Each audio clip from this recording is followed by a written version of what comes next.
Olá, Taubaté, aqui você fica conectado com a nossa programação e confere comigo a partir de agora os destaques da edição de hoje do nosso programa. No quadro Voltando ao Papo, vamos rever a conversa com o fotógrafo Pedro Alves, contando mais detalhes sobre a profissão. E ainda tem um bate-papo com o professor João Rangel sobre a profissão de repórter. Tudo isso junto com os nossos shorts, que são os melhores cortes da nossa programação. Então se junte, se misture com a gente, pois o Mix da TV está começando agora.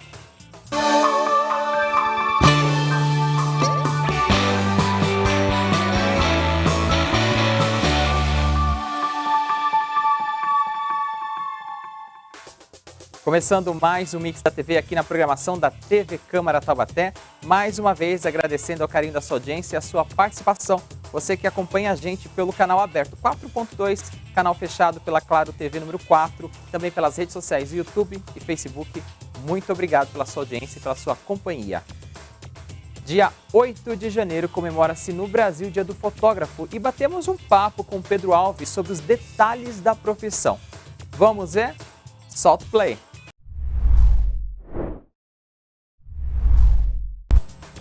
Nós recebemos aqui no estúdio do Mix da TV o fotógrafo Pedro Alves. Pedro, obrigado pela presença. Seja bem-vindo ao Mix da TV. Obrigado a vocês pelo convite. É sempre excelente falar sobre essa paixão que me motiva e motiva diversas pessoas, que é a fotografia. Pedro, como é que começa a sua história com a fotografia? Sim, todo mundo tem uma história bonita do pai que fotografava, do avô que fotografava. Eu não sou uma dessas pessoas, né? Infelizmente não tenho essa história bonita com a fotografia. Eu sempre fui de exatas, né? Sou engenheiro formado. Só que chegou uma época da minha vida que eu falei, cara, não posso ficar só com um lado do cérebro trabalhando. Essa coisa de não é e a lógica funcionar não dá, né? Você tem só o racional, né? Exato, você tem que trabalhar um pouco todo o cérebro, né? E eu já trabalhava com edição de fotografia desde 2002.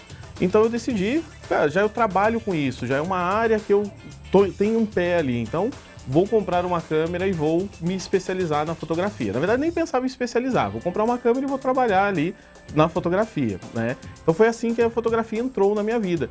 E é algo que eu costumo falar, eu dou aula de fotografia, então eu costumo falar para meus alunos que parece que a gente é infectado por um vírus da fotografia. Uma vez você ali dentro desse mundo, é algo que te encanta cada vez mais. As histórias que existem por trás da fotografia, você criar uma fotografia, você entender como aquele equipamento registra e possibilidades de tipos de fotos diferentes que você pode criar, é algo que só encanta. E foi onde eu entrei de cabeça e hoje em dia não consigo me ver mais fora da fotografia, não trabalhando com isso. A priori, tinha um planejamento de empreender, de ter alguma coisa na área, Pedro, ou era mais um hobby mesmo que foi se expandindo e virando profissão? Era totalmente hobby. Eu entrei na fotografia simplesmente para fotografar. Eu sou apaixonado por aviação. Então, o meu primeiro pensamento fotográfico era, quando eu for para os eventos de aviação, eu vou fazer fotos bonitas, Esquadrilha da Fumaça, exposição que vai ter, então eu vou registrar isso de forma muito mais bonita. E foi uma das últimas coisas que, na verdade, acho que eu fotografei uma vez só, em eventos. Até porque é uma técnica muito específica, exato, né, por causa da velocidade. Exatamente, e o céu muito claro ao fundo das aeronaves quando estão voando. Então, foi algo que me iniciou, mas que, na verdade, acabei fazendo uma única vez. Mas né? foi satisfatório para você? Foi. Tanto que até hoje o fundo de tela do meu computador é uma das fotos que eu tirei da esquadrilha, que tá bem de cabeça para baixo, virado pra gente, né? E dá pra ver o piloto dentro do cockpit voando, então foi satisfatório. Mas acabou, porque depois eu fui, e aí eu falava, não quero fotografar, eu quero curtir um momento. E aí a fotografia acabou migrando para dentro do estúdio. Então hoje eu sou um fotógrafo que eu até brinco, eu sou um fotógrafo de estúdio. Não gosto do sol, sabe, esse calor, essa coisa de não controlar a iluminação, né? As intempéries, e agora a época de chuva toda hora. Então e o controle que eu tenho da iluminação dentro do estúdio me apaixonou muito. Então hoje eu sou um fotógrafo que sou apaixonado pelas quatro paredes brancas de um estúdio fotográfico.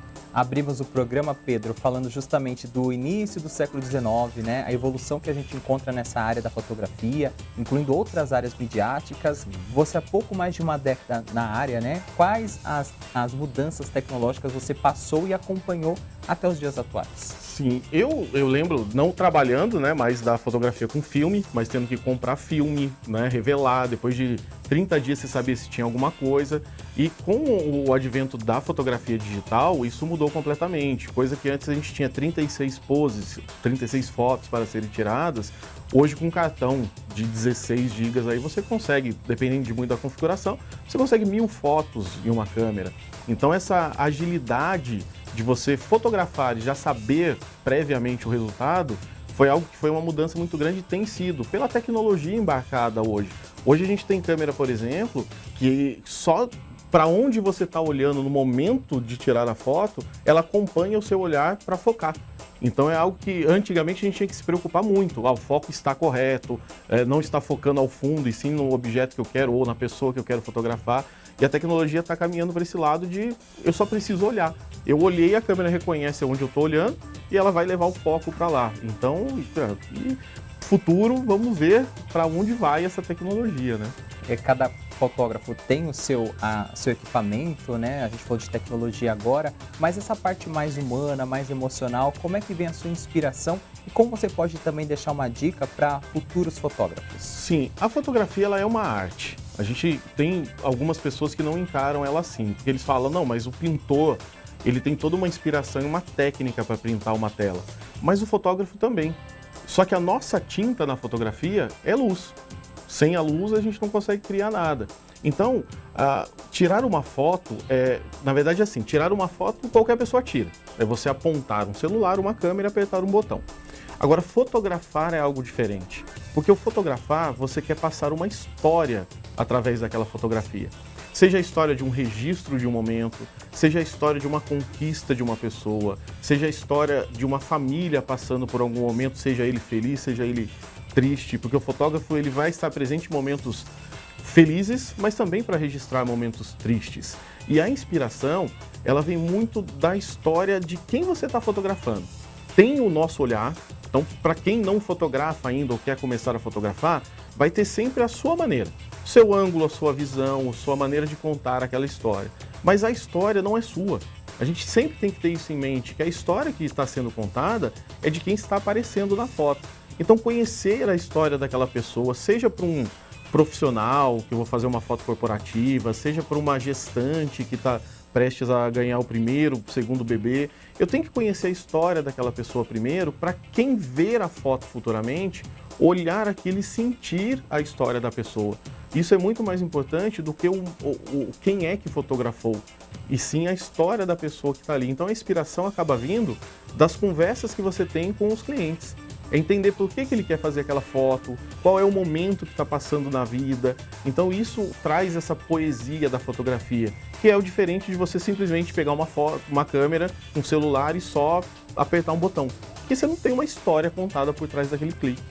Ou seja, a bagagem do fotógrafo conta, mas literalmente o foco é no objeto, na pessoa que está ali enquadrada na moldura do fotógrafo. Exatamente. Né? Se a gente fosse levar a foto para um livro, seria como eu vou escrever mais despojado, mais formal, mas a história que eu estou relatando vem daquela outra percepção que eu estou tendo. E a foto nada mais é do que isso, é o conjunto do meu olhar contando a história de uma outra pessoa.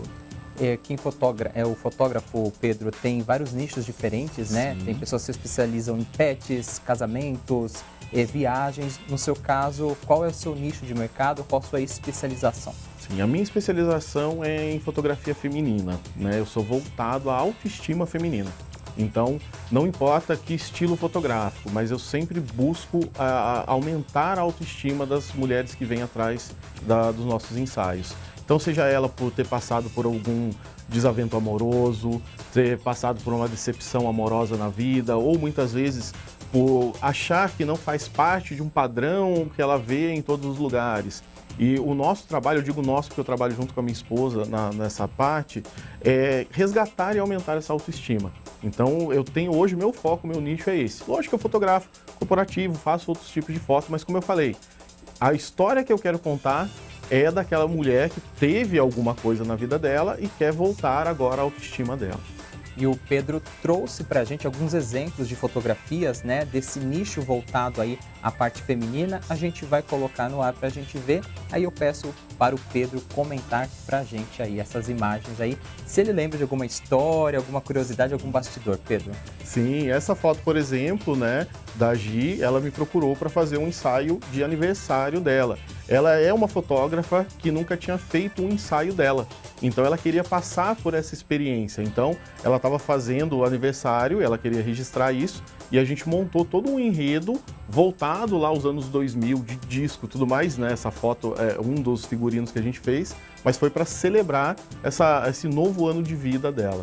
Vamos ver mais um exemplo das fotos que o Pedro tirou e trouxe pra gente aí, mais uma produção. Sim, a dona Thalita, né? A Thalita, agora já posso até falar que já está publicamente falado. A Thalita, ela foi diagnosticada, né, com câncer de mama e ela entrou agora, recentemente, no tratamento.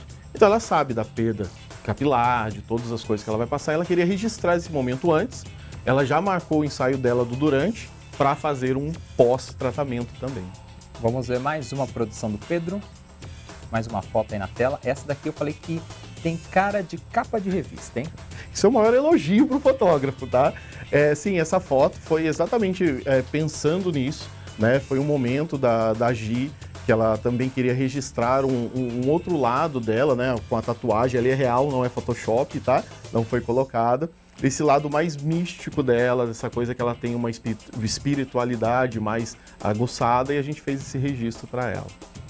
Eu acho que temos mais duas fotos, vamos colocar na tela, por gentileza. Sim, a Moara, você vê, já é uma história completamente diferente. A Moara trabalha com maquiagem, ela é modelo, e ela me procurou para fazer o portfólio profissional dela, porque ela é o produto dela. Então ela vende, né, como maquiadora e como modelo, a imagem dela. Temos mais uma imagem, vamos colocar aqui na tela para o Pedro comentar. A Carol também, primeiro ensaio que ela fez na vida para registrar os 40 anos dela, né? Até então ela só tinha tirado foto da filhinha dela, e ela falou, não, 40 anos é uma idade que merece fazer um registro disso, e ela é roqueira, gosta de rock, não toca, só escuta, e a gente criou todo um ambiente de rock para fazer esse ensaio fotográfico de 40 anos. Está bem em evidência ali essa questão da música na vida dela, exatamente, né? Que para ela, plano. Exato, e a história dela com o marido, se conheceram em shows, tudo, então você vê que tudo isso tem uma história por trás de uma simples braço de guitarra aparecendo na fotografia.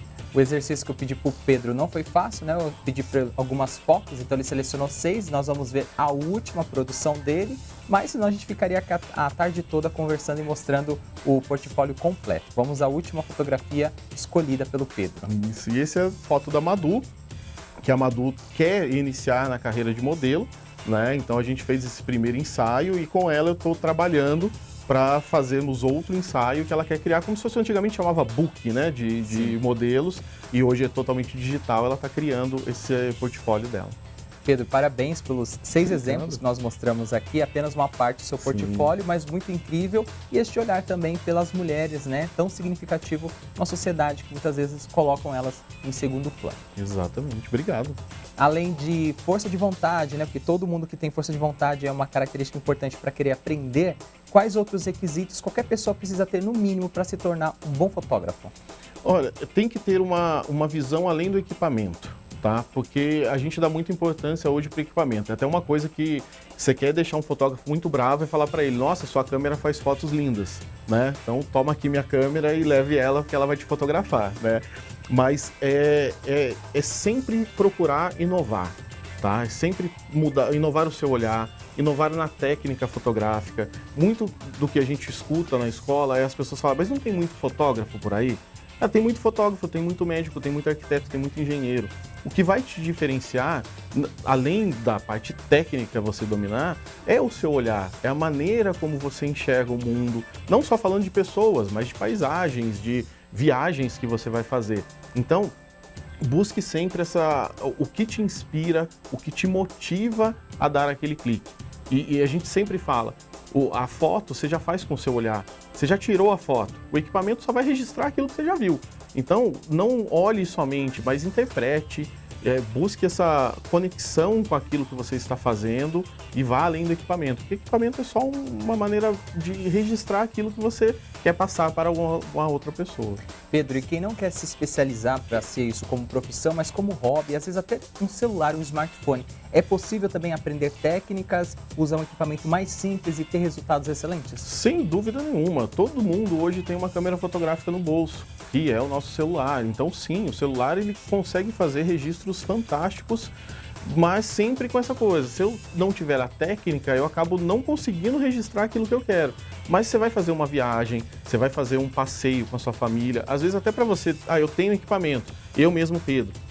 É difícil levar meu equipamento, porque é uma câmera grande, é uma lente maior, então eu acabo usando o celular. Mas sim, o que seria hoje o limite do celular, né? É questão de iluminação.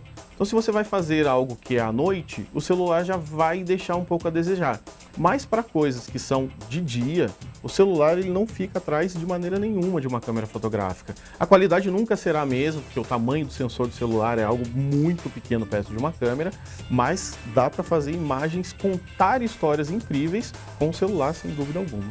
E em tempos de inteligência artificial, como é que a gente pode pensar no futuro da fotografia? Já estamos, né? Esse futuro acaba sendo até um presente para a gente hoje. Temos primeiro que tomar muito cuidado, porque se você utilizar aquilo para algo bom, isso é fantástico, agiliza o processo, dá mais qualidade, você consegue criar coisas que antes não davam para ser criadas. Mas, indo para o outro lado, você também consegue, ao criar coisas não imagináveis, usar isso para algo que não seja produtivo, né? Então tem que tomar muito cuidado com isso. Mas é algo que não tem como você lutar contra. Eu vejo muito fotógrafo, principalmente das antigas, falando, não, isso aí não pode, isso aí é proibido. Vai acontecer, está acontecendo. Então, adaptar e usar de maneira correta. Tanto que concursos fotográficos hoje, uma das categorias já é fotos criadas artificialmente. Então não tem como a gente correr para lugar nenhum. Vários ensaios hoje que as mulheres procuram, muitas vezes elas faz um fundo branco, mas depois eu vou lá e tenho que criar um cenário, criar algo, porque ela quer contar aquela história dela dentro de algo cinematográfico. Aqui nas nossas conversas, na hora do papo, Pedro, a gente sempre traz profissionais de diversas áreas e a gente sempre pede uma dica, um macete, uma dica de ouro para deixar para os nossos telespectadores, porque eles acabam se inspirando aí, os mais jovens, até mesmo os mais velhos, e buscando um novo hobby, uma nova profissão, uma nova identidade para suas vidas. Então, eu gostaria que você deixasse um macete, uma dica de ouro para os nossos telespectadores. Sim, vou deixar uma dica até de chamada regra de ouro na fotografia, tá? Que quando a gente vai fazer uma foto com o celular, é bem comum você fazer isso, de você ter aquelas 3 linhas, tá? São 4 linhas, 2 na vertical, 2 na horizontal. E quando a gente fotografa para a família, sempre fala assim, me deixa no meio da foto, tá? Meio da foto não é o melhor lugar para você deixar aquilo que você quer chamar a atenção. Aquelas linhas que cruzam o seu celular, que fazem aquelas 9 caixinhas, que são chamadas a regra dos terços, sempre procure deixar no encontro das linhas.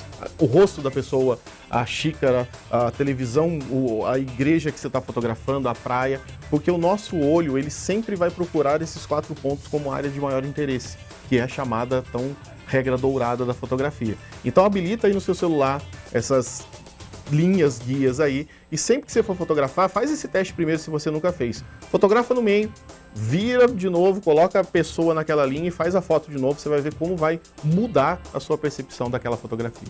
Pedro, obrigado pela sua participação, sua presença aqui no Mix da TV.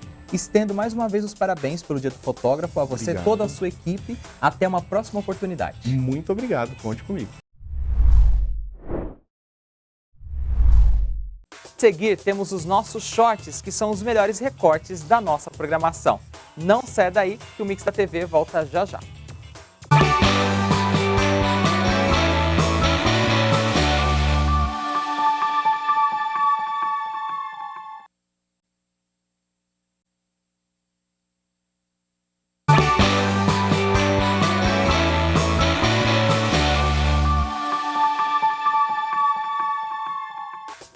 Estamos de volta com o Mix da TV aqui na programação da TV Câmara Taubaté. E mais uma vez agradecemos a sua companhia aqui conosco na nossa programação e a sua presença pode se transformar numa participação direta, sugerindo assuntos e pautas para os nossos programas, enviando perguntas, sugestões, fazendo críticas e elogios.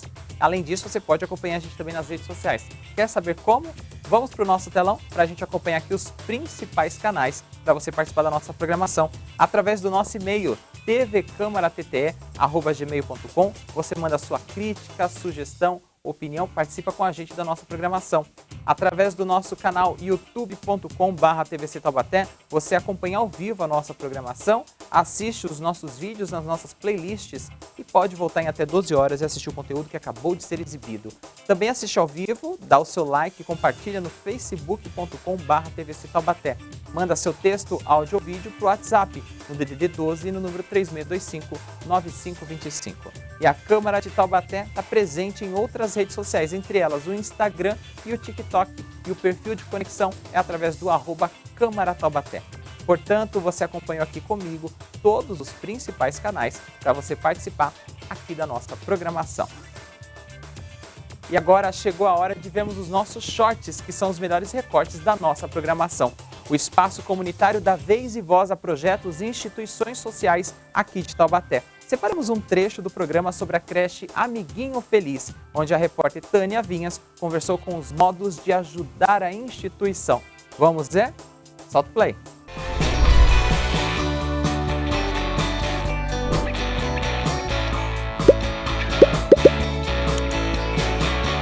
E quem está assistindo e gostou da creche falou, poxa, eu queria que meu filho estudasse lá, como faz? A gente viu que tem uma fila de espera, mas como faz para pelo menos tentar entrar nessa fila? Tem que passar lá na creche, conversar com a Beth, pegar a ficha, porque precisa de fazer a ficha, preencher, porque tem que ver o lado social, né, econômico-social, para ver se encaixa dentro da nossa pretensão, né, porque a gente quer ajudar quem precisa. Realmente precisa. Então, tem que fazer a ficha para poder a Beth fazer a avaliação, né? Fazer uma triagem do que realmente a pessoa precisa e aguardar.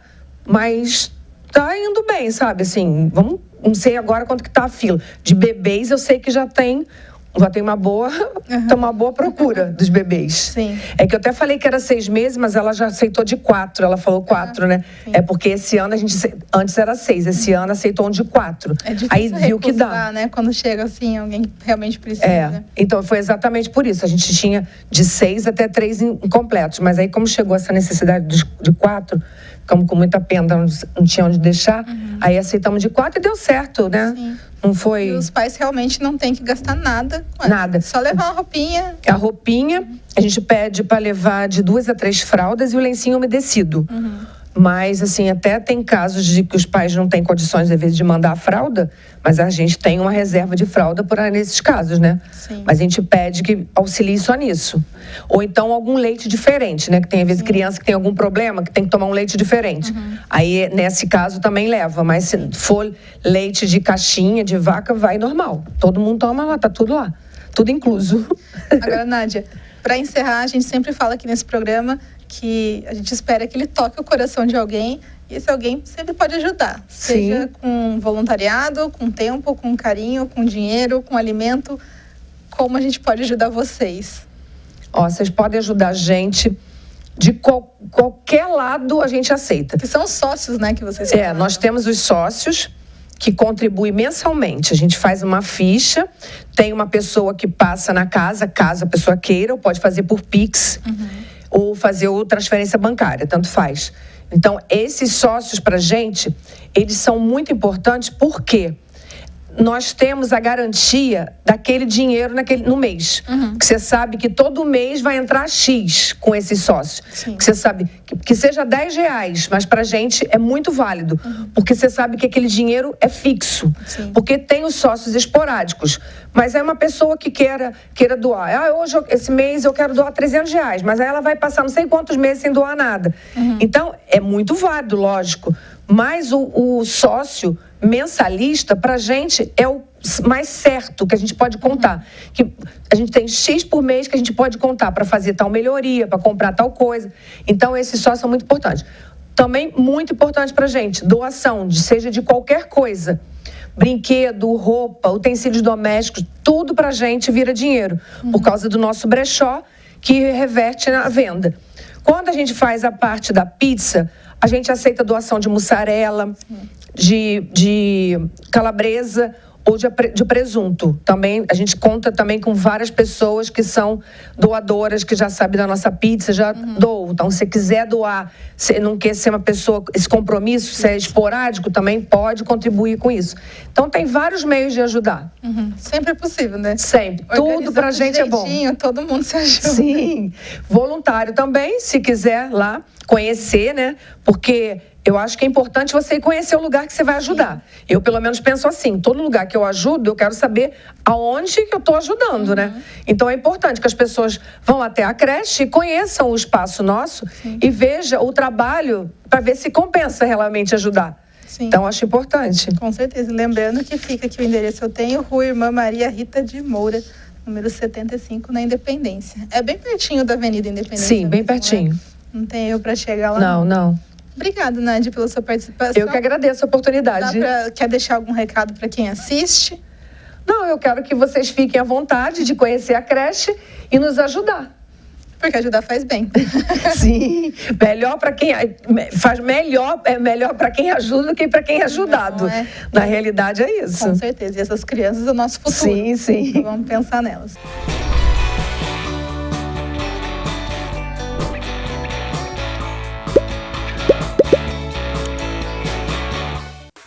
E aí, gostou deste short? Pois é, agora aqui no Mix da TV nós vamos ver outro, o Desbravando o Taubaté. Você já conhece, nele nossa equipe explora os 4 cantos da cidade, mostrando a cultura, a história e a arquitetura do nosso município. E nesse trecho que separamos do programa sobre o Alto de São Pedro, vamos conhecer a história do Senhor Lica.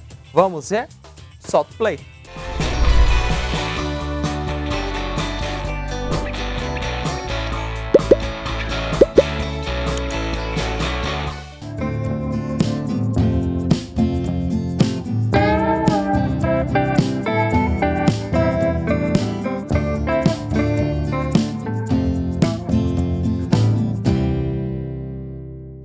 A gente continua aqui no Alto de São Pedro, conhecendo histórias e personagens moradores aqui do Alto de São Pedro, que são praticamente a história viva do bairro.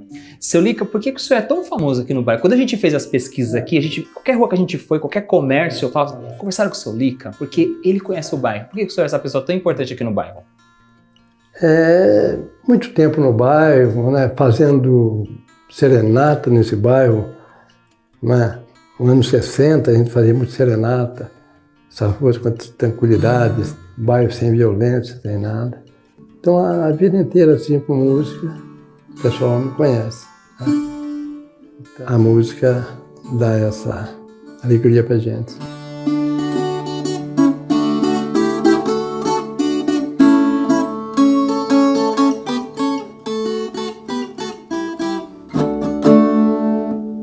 O senhor escolheu o Alto de São Pedro ou o senhor acha que o Alto de São Pedro te escolheu como morador? A família é muito grande, então a gente morava lá na rua, ficava todos juntos lá, família Moreira, onde tinha esse meu tio Mazela, tia Doca. Então vieram todos juntos aqui no bairro, veio todos, um pertinho do outro. Até hoje tem uma família que mora todos perto. Então a família Moreira escolheu o Alto São Pedro. Esse bairro para nós é maravilhoso, a vista daqui, até o ar aqui para a gente parece que é diferente para nós. Eu cheguei aqui em 1955, uma infância maravilhosa aqui no bairro.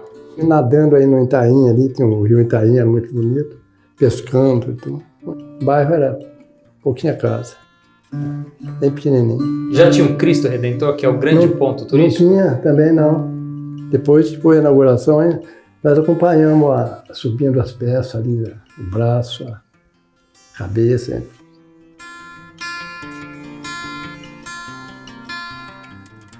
E como é que começou essa paixão pela música, né? O senhor trabalhou em outras profissões antes de ser professor de violão, né? Trabalhei, mas a música faz parte da minha vida, né? Desde Vem da família? Criança mesmo. O meu pai tocava violino, cavaquinho, bandolim ali. Um pouquinho de cada instrumento.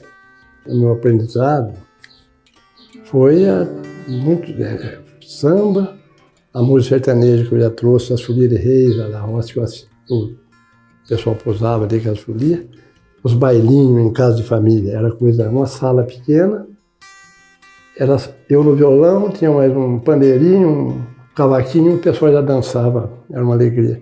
Que era de segunda a sexta, reunia ali na casa do meu tio, chamava, muito conhecido no morro, Mazela, meu tio.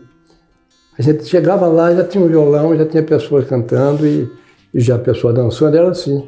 Então, uma formação assim bem popular mesmo. Aí entrei numa empresa de ônibus, trabalhei lá 25 anos.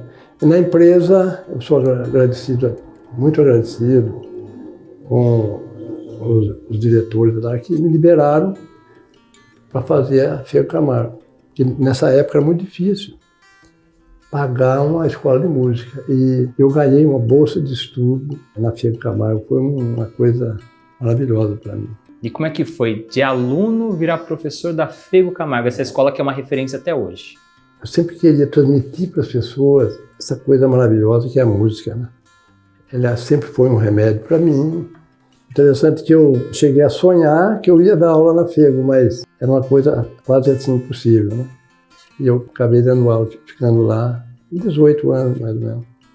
Então na Fiego também me realizei ali. Tem alunos que aprenderam muito ali, porque o aluno aprende com a gente e acaba tocando mais que a gente. Eles acabam ficando, claro, cada um com a sua arte, com o seu dom, né?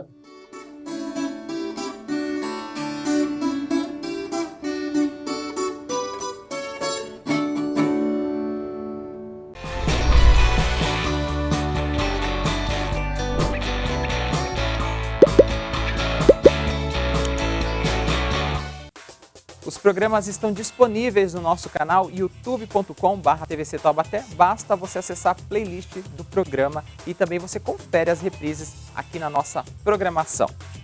A seguir no Mix da TV, vamos rever a nossa conversa com o professor João Rangel. Fique conectado com a nossa programação, o Mix volta em instantes, não saia daí.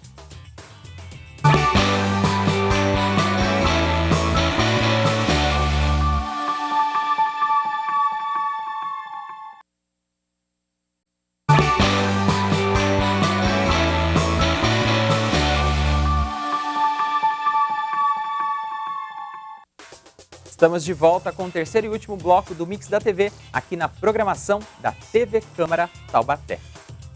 E aqui no Mix da TV nós conversamos com o professor João Rangel, da Unital, sobre a profissão de repórter. E agora a gente vai rever essa entrevista no Voltando ao Papo. Vamos ver? Solta o play. O Dia do Repórter é uma data comemorativa e informal que celebra e homenageia o repórter, importante profissional do jornalismo. Para falar mais sobre este assunto, a gente conversa agora com o professor doutor João Rangel, que é da Unital. Professor, obrigado pela sua paciência, pela sua disponibilidade para estar aqui e conversar, e já começo parabenizando por essa data tão importante. Eu que agradeço, né? É sempre uma honra para nós podermos fazer essa interação, né, com a população de Taubaté, com os nossos ex-alunos e alunos que também trabalham nos veículos e sempre estão aí assistindo a gente, acompanhando a trajetória. Então, para nós é uma grande honra e a gente fica muito feliz em poder colaborar. A felicidade maior é nossa, pode ter certeza. A gente sempre ouve falar assim, professor, que todo repórter é jornalista, mas nem todo jornalista é repórter, né? Qual que é a diferença dessas funções? Bom, basicamente, o trabalho do repórter é coletar os dados e as informações, né? Então, nós temos dentro até da regulamentação da profissão as diversas funções que um jornalista pode exercer. Entre elas, editor, repórter, revisor, né? Arquivista. Então tem uma série lá, assessor de comunicação, assessor de imprensa. Então tem uma série de funções que ele pode exercer. Agora, no campo prático, é que a coisa realmente se configura e a gente pode delimitar mais ou entender melhor como que funcionam essas funções. Não quer dizer que um profissional não possa circular entre elas, não é isso, mas existe, como em toda profissão, existe aquela especialização, né, que você começa de um jeito e tal, às vezes migra para outra função, ou às vezes faz o contrário, você começa numa função que é um cargo até, vamos dizer, hierarquicamente superior dentro de uma redação, dentro de um veículo, e depois você volta para uma outra função que mais te agrada, que tem mais a ver com o seu desejo profissional, a sua capacidade, aprimoramento, tudo isso. E basicamente o repórter é aquele que vai coletar os dados iniciais da informação, né? Vai montar toda a estrutura da notícia. Então ele tem que estar atento a tudo que acontece, ele tem que estar preparado para cobrir, né, para buscar informações nos mais diversos assuntos. Então, em termos de jornalismo mesmo, falando assim, seria o profissional fundamental para que o fato se transforme em notícia. Ele é o responsável. É o que vai a campo, é o que tem a prática e experiência, né? Hoje nós temos uma dinâmica muito diferenciada nessa questão da apuração dos dados, né? Então você tem diversos meios, principalmente eletrônicos, né, que você pode começar a apurar dados, principalmente quando a notícia, a gente chama de notícia fria, que é a notícia que não precisa ser dada no dia, que normalmente a gente chama de hard news, né? Ela tem uma série tem uma metodologia diferente de apuração e tal, mas tem a notícia do dia, tem aquela ali que é, dependendo do veículo, como o rádio, por exemplo, né, que é instantânea, tem que correr e tal, e até alguns veículos digitais hoje. Então o repórter ali é a peça-chave, é ele que tem que estar lá, como a gente fala, né, na muvuca, no negócio, para poder apurar da melhor maneira possível, né? Falando da sua área de atuação na docência, professor, são aí décadas, né, de experiência.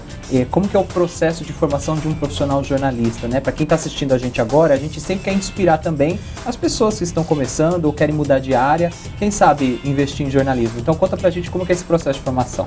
Olha, apesar, né, da gente ter uma decisão do Supremo aí, tirando a obrigatoriedade do diploma, eu ainda considero que a formação para o jornalista é fundamental.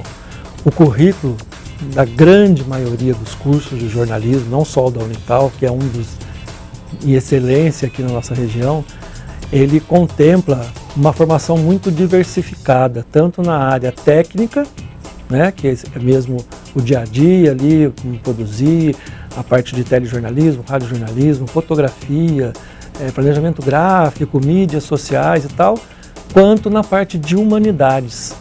Então, a formação não é só técnica ou tecnicista, né? Ela passa por uma formação bastante acentuada também, até na questão da língua portuguesa, na questão da sociologia, da antropologia, da teoria da comunicação.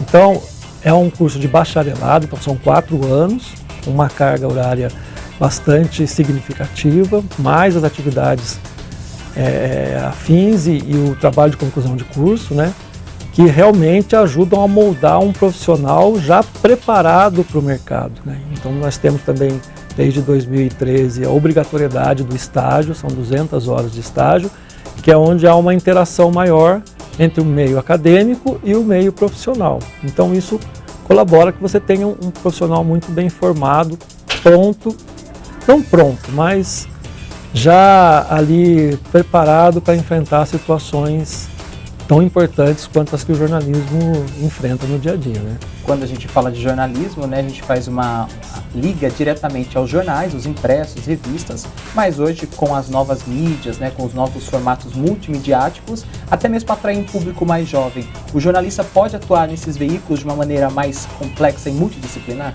Não, ele tem.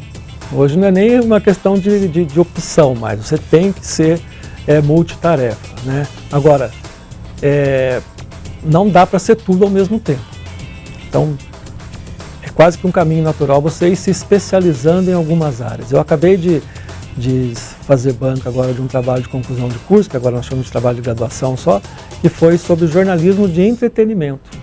E foi muito sério o trabalho. A gente fala de jornalismo de entretenimento ou jornalismo de fofoca. Não é isso não, é entretenimento mesmo, num jornalismo muito sério, levado a sério, que tem uma audiência enorme, que tem um faturamento enorme e que está dando muita oportunidade de trabalho para os profissionais, né, não só do jornalismo, mas em outras áreas também. Então o entretenimento hoje é um ramo da sociedade que necessita de profissionais de jornalismo, porque o público é cada vez mais exigente, os aventureiros estão ficando pelo caminho, né? Então a formação faz essa diferença e faz esse diferencial, inclusive nessas áreas também. Essas novas linguagens também acabam atraindo esse público mais jovem, né? Porque acaba se identificando com esse novo jeito de fazer o jornalismo, de se comunicar também através das redes sociais.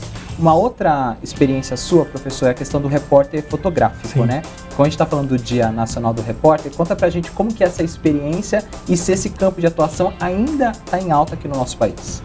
Bom, a diferença do repórter para o repórter fotográfico, a gente tem uma definição disso, uma diferenciação disso muito ainda da década de 80, 90, que era o repórter fotográfico só trabalha com a fotografia, o repórter de texto só faz texto. Hoje é tudo multidisciplinar e o espaço que está havendo para o jornalista que se dedica a essas áreas é também saber escrever bem, saber fotografar bem, saber fazer um vídeo, nem que seja um vídeo curto, né, 30 segundos, 1 minuto, mas ele tem que saber usar essa linguagem. Então, na minha época, por exemplo, tinha até uma brincadeira que a gente fazia lá, que havia uma disputa, as redações eram maiores, né, os jornais impressos estavam muito em evidência, né. Eu comecei minha carreira no antigo jornal Vale Paraibano, aqui em São José dos Campos, e a gente brincava assim, quem que vai sentar no banco da frente, né. E aí eu fui pesquisar para saber por que tinha essa briga, né. E são os ciclos do jornalismo. Então, para a gente entender o que está acontecendo hoje, a gente tem que entender o que aconteceu na década de 60, né, final dos anos 50, 60, 70.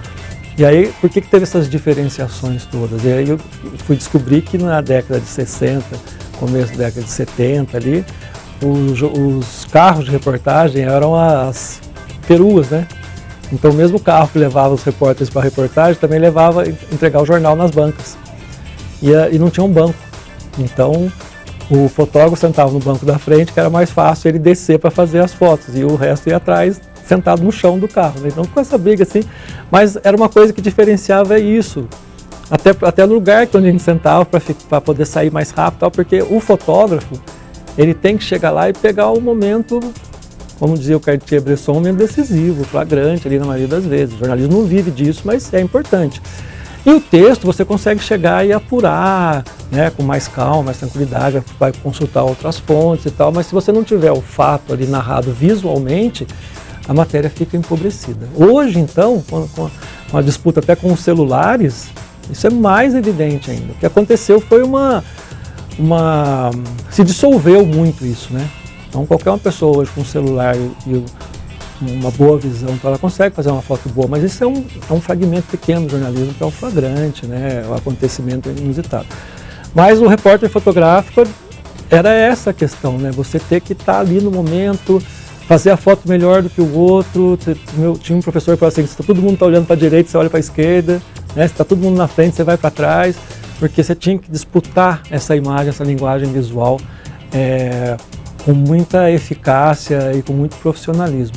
Hoje nós temos, assim, 100 vezes mais repórteres fotográficos atuando, mas só conseguem sobreviver no mercado porque também são multidisciplinares. Então, o trabalho autoral, o trabalho mais completo hoje é fundamental. Em tempos de fake news, professor, como manter a ética do jornalista, a ética do repórter em dia e em parceria com a sua cobertura jornalística? Então, acho que a grande questão que se apresenta hoje é essa, sabe?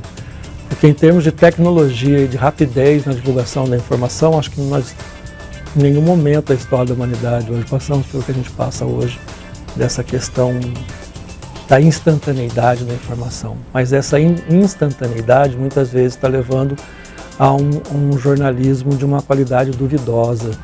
Nós estamos brigando muito mais pela fofoca, pelo escândalo, pelo, entre aspas, furo de reportagem, sem apuração e sem o devido comprometimento ético necessário para essa função de uma responsabilidade social tão significativa, né? E aí o que me guia sempre é o Código de Ética dos Jornalistas Brasileiros, que foi aprovado em Assembleia Nacional e ele vale para todo mundo, mas parece que tem gente da área que não faz questão de esquecer. O jornalista é obrigado a divulgar uma informação precisa e correta. Isso é, para mim, é o artigo mais importante do Código de Ética, é isso. E a gente pensar bem, qualquer notícia que você for divulgar, se você está preocupado com a informação precisa e correta, você vai fazer bem. Você vai fazer bem. Porque se você chegou nessa condição da precisão e da correção da notícia, você apurou corretamente, você se preocupou com os diversos lados da história, você buscou, até na hora da edição, aquilo que mais retrata, porque a verdade absoluta no jornalismo não existe. Nós temos as versões e aí quem tem que formar uma opinião sobre isso é o público. Mas você tem que buscar essas versões, né? Então não adianta depois de 2, 3 dias você dar a versão da pessoa. Então esse exercício da informação precisa e correta tem que ser cotidiano. Ele tem que ser uma busca incessante do jornalista. E lembrar que isso é um trabalho coletivo, né? É o dia do repórter, mas sem o veículo, sem os editores, sem os diagramadores, sem os multimídias que trabalham lá, não vai para lugar nenhum. Isso que a gente está fazendo aqui hoje, se não for toda essa equipe que está junto aqui fazendo, não vai chegar em lugar nenhum, né?